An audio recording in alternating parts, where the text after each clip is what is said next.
Now, as you can see, the boards are all cut to the right width and they're in place. Each one has 4 screws in it right now. So now the next part is to go along here and everywhere where I have a screw, so there, that's a board that goes across. Here, that's a board that goes across.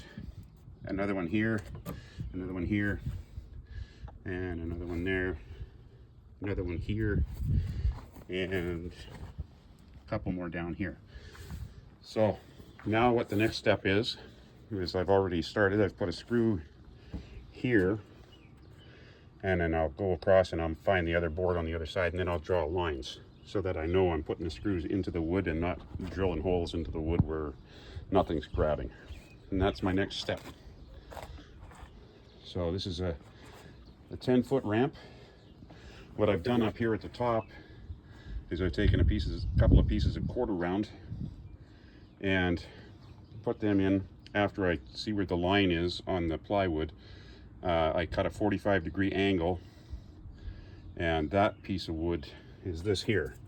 So you can see by looking at it, this used to sit like this on that plywood. All right, so now what it is I've taken an angle off so that this is less trippable, and then when the carpet goes on, it'll start from here and then come all the way down, so that this is a smooth transition instead of a trip hazard.